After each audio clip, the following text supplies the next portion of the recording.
By simple definition, a replacement door is any exterior door, usually a pre-hung, pre-framed hinged door that we remove. We're going to replace it with a new entry door back to the rough opening in the home. The rough opening is a framed opening from the builder. That's going to be your stud wall. Main reason with doors is you can lose 10% of your energy lost through your entry doors. When you have a door that's leaking air, homeowners notice that, the cold breeze coming through. Some other warning signs that your door might need to be replaced are your exterior molding starting to rot or deteriorate. This can lead to water infiltration, insect infiltration.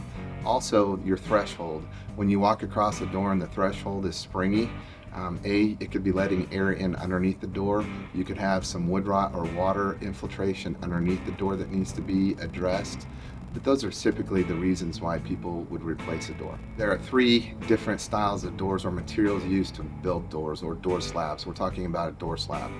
The most probably well-known would be wood. It's the oldest type of material used in doors. Then you have fiberglass, which is more of a newer way to build exterior door slabs, and then you have steel insulated slabs. Wood doors, kind of the pros and cons.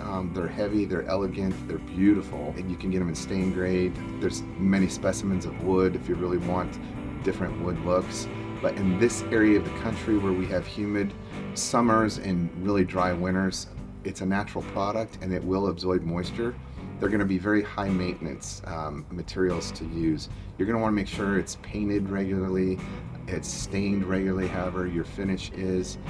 It's going to be susceptible to chipping and flaking, so it's just a lot of maintenance. Fiberglass, fiberglass is fairly new. Fiberglass is very low maintenance. It's a very good product. It comes in wood grain or smooth finish, so you can achieve the same wood grain look that a wood grain door would have.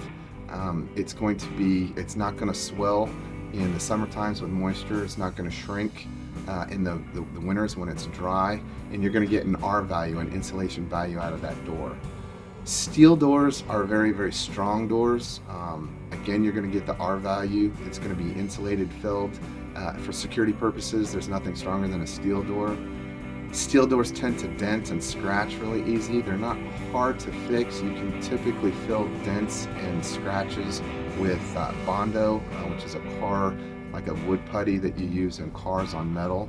So you can repair them, but you're going to also need to maintain the finish on your steel door because they are susceptible to rust with a lot of moisture.